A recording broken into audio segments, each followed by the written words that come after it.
बिल्कुल। और देखिए एलएसी पर समझौते पर चीन ने मुहर लगाई है। जी हां, बड़ी खबर ये है, बड़ा अपडेट है और बड़ा डेवलपमेंट। अगर इसको नजर से देखें कि दोनों देशों के बीच इतने लंबे समय से तनाव चल रहा था, विवाद सुलझाने की तरफ बढ़ रहे हैं, ये चीन ने कहा है। एलएसी समझौते को लागू करेगा चीन और विदेश मंत्रालय, चीन की तरफ से, चीन के विदेश मंत्रालय की तरफ से यह कहा गया है। तो कहीं ना कहीं आप देखिए कि इस बातचीत से पहले एक पॉजिटिव ग्राउंड तैयार किया गया है। एक ऐसा मसला जिसको लेकर डेडलॉक की स्थिति थी, लेकिन अब उसे सुलझाने, उसे ठीक करने पर सहमति बन गई है और उस पर चीन ने खुद स्टैंप लगाया है, खुद मुहर लगाई है।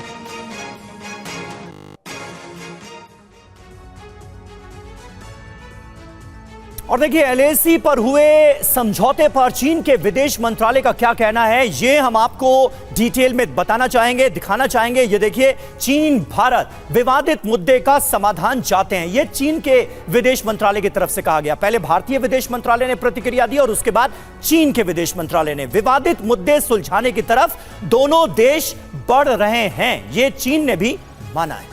प्रस्तावों को लागू करने पर चीन काम करेगा, यह चीन के विदेश मंत्रालय की तरफ से बयान जारी किया गया। भारत भी प्रस्तावों को सख्ती से लागू करे, यह एक्सपेक्टेशन भी अपने बयान में दिखाई गई चीन के द्वारा, और द्विपक्षीय संबंधों को फिर से पटरी पर लाना चाहते हैं। यह देखिए, चीन की तरफ से साफ तौर पर यह इंडिकेट किया जा रहा है कि बायलैटरल रिलेशन को किस तरीके से वो ठीक करना चाह रहा है। शुक्ला सर, आप कैसे देखते हैं, ये हृदय परिवर्तन रातों रात तो नहीं हुआ होगा चीन का, और चीन वाकई में ऐसा कर रहा है, एनवायरनमेंट बना रहा है, भारत के तरफ सहयोग की दृष्टि से देख रहा है, उसके पीछे की वजह आप क्या देखते हैं, मूल वजह क्या देखते हैं, जबकि दुनिया में, ग्लोब में इस वक्त हालात बिल्कुल उल्टे हैं?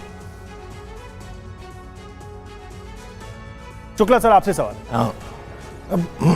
बात यह कि विश्वास की जो दो पड़ोसी देशों के बीच चाहे कोई भी हो, जिस तरह के संबंध हमारे रहे हैं, वो बहुत इम्पोर्टेंट है। क्योंकि रशिया, मैंने सोवियत यूनियन, रशिया में जिस तरह जो डेवलप हुई रशिया और चाइना के रिलेशन, उनमें भी आज भी काफ़ी वो हैं, समस्याएं हैं।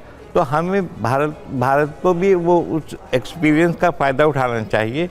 क्योंकि जैसे मैं आपको एक इसमें उदाहरण देना चाहता हूँ। मैं खबारस शहर है एक, चीन के बॉर्डर के पास जी, वहाँ पर एक म्यूज़ियम है।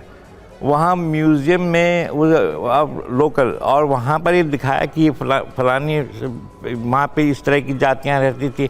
तो उन्होंने एक तरह से दिखाया कि वहाँ चीनी नहीं रहते थे, ये जो है लोकल लोगों का इलाका है, न कि चीन। तो इस तरह जो है ना, जैसे ये वो अरुणाचल की बात की थी, उन्होंने नाम बदल दिए थे।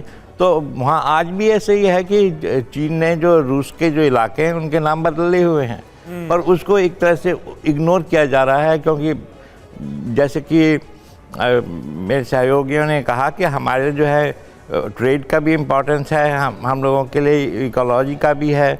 तो हम सबको जो चीन का जो कसक है, जो विश्वास नहीं है हमारे पास, वो बहुत सालों तक ये नहीं जाएगी समस्या। तो हमें इनको, जो रूस का जो ख़ास तौर से जो SCO जो ऑर्गेनाइजेशन है, जो बना ही इसलिए है कि वो सोवियत और चीन के बीच जो वो थी सीमा थी जी, उसमें ही सब समस्या विश्वास पैदा करने की।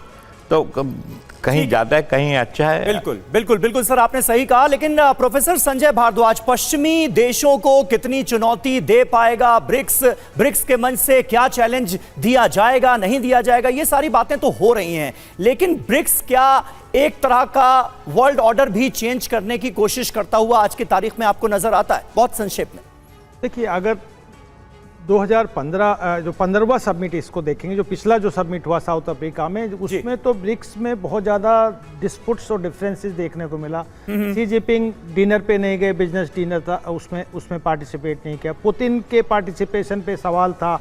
साउथ अफ्रीका का कौन रिसीव करेगा हेड ऑफ द स्टेट्स को, वो कई डिस्प्यूट्स थे, बहुत अनऑर्गेनाइज्ड, और लग रहा था कि ब्रिक्स बहुत आगे नहीं बढ़ेगा।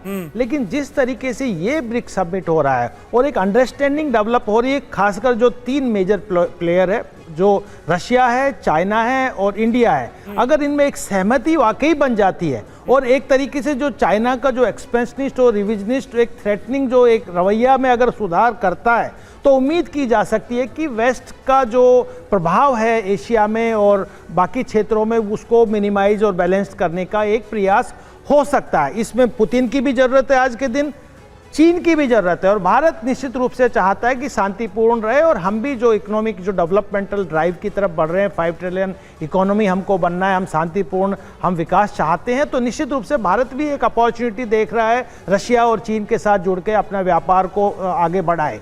सिक्योरिटी का जहां तक मुद्दा है, वहां पे अगर चाइना थ्रेट करता है तो निश्चित रूप से अमेरिका के साथ भारत के संबंध बेहतर रहेंगे और उसको मजबूत रखा जाएगा। तो ये इस पर्सपेक्टिव में देखते हैं कि ब्रिक्स में अगर ये अंडरस्टैंडिंग इन तीनों एक्टर्स में हो जाती है, तीनों देश में हो जाती है, तो निश्चित रूप से अमेरिकन और वेस्टर्न डोमिनेंस है जो एशिया में है, जो साउथ चाइना सी है या वेस्ट एशिया में जो बढ़ रहा है, जो प्रॉब्लम्स आ रही हैं, उसको कुछ हद तक रिजोल्व कर पाएंगे और भारत जो वसुधैव कुटुंबकम की बात कर रहा है, शांति की बात कर रहा है, निश्चित रूप से हम आगे बढ़ पाएंगे। बिल्कुल, ये बहुत महत्वपूर्ण बात आपने कही और ये सिलसिला हम जारी रखेंगे क्योंकि आज होने वाली इस महामुलाकात पर पूरी दुनिया की नजरें हैं। महामुलाकात कॉन्क्लेव लगातार टीवी 9 भारतवर्ष पर जारी है। तमाम खास मेहमानों का